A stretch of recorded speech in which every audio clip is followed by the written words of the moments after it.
I'm Jake R, and these are my 4Rs.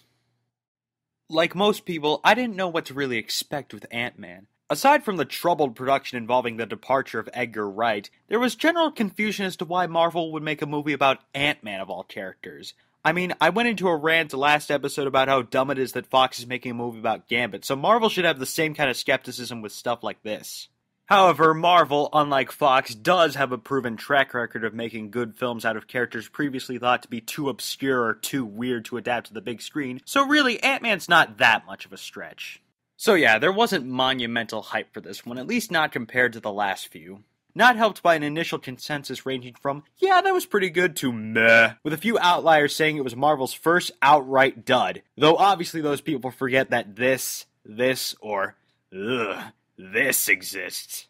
But still, no one's really going out of the way to say this film is amazing except for a few expected Marvel marks. As such, I went into this with rather tempered expectations. After watching it though, friends, not only did Ant-Man exceed my expectations, I am ready to declare it as one of Marvel's very finest, easily on par with last year's Guardians of the Galaxy. Seriously, stop this video and just go see Ant-Man now. Though if you haven't seen it but insist on watching this video, fine, I'll keep things spoiler free. Now then, the movie itself. I guess where I should start is with any good Marvel film's greatest strength, characterization. Obviously much attention has been put on Michael Douglas and his portrayal of Hank Pym, the original Ant-Man, and it's not hard to see why. Douglas nearly steals the show with his snarky world weariness, as well as an arc that not only seeks to redeem the character in this universe, but in all Marvel universes. If this movie ultimately succeeds at one thing, it's making scrubby, wife-beating punchline Hank Pym likable. Hank Pym likable. Hank Pym likable. Of course, it should be noted that Hank is never implied to be a wife-beater in this movie, but it's clear that the film is well aware of Ant-Man's tainted history that has made him a punchline and is seeking to rectify it.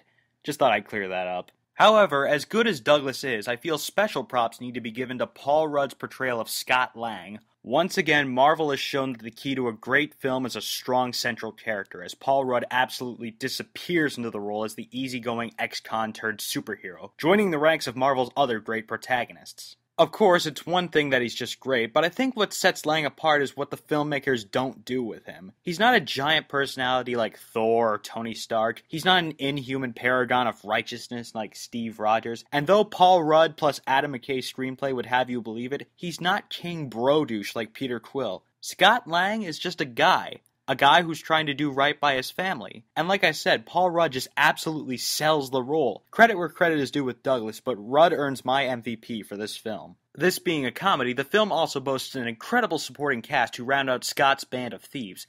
Michael Pena, T.I., and David Dastmalchian all have gut-busting moments, but Pena steals the comedic show with his rapid-fire delivery and so earnest it hurts persona. Seriously, if nothing else, just go see the movie for this guy. He's a crack-up. However, this movie isn't without its flaws in characterization.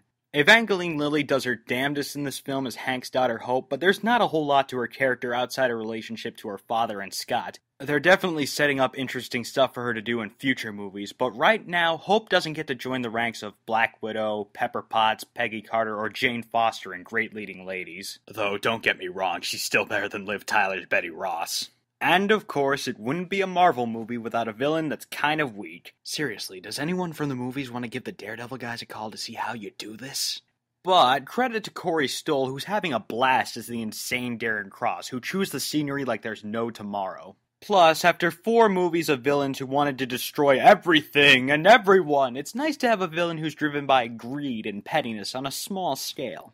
And yeah, that's the big cliche surrounding discussion of this film, but it's true. Ant-Man is a much smaller outing than recent MCU films, and has much more in common with the first Iron Man. It's an origin story where everything is character-driven, and the stakes aren't about the fate of the world, but rather a very small, contained interpersonal crisis. Frankly, this is a welcome change of pace for the MCU. I'm not one who's adverse to fate of the world stakes, but lately Marvel's been using that card to the point of silliness. So it's good to see that they remember how to make a movie that can make a small story feel just as huge and exhilarating as a battle for the fate of the world. And that's profoundly illustrated in the final action set piece, which is Lang and Cross fighting in their shrunken suits in an apocalyptic collateral damage battle, all of which takes place on a table full of children's toys. But more than the refreshing smallness, the movie is just damn funny. Whereas Guardians surprised me with how sincere and heartfelt it was with such a snarky, irreverent exterior, Ant-Man surprised me with just how much it works as a comedy. That's not really something I've seen with the MCU.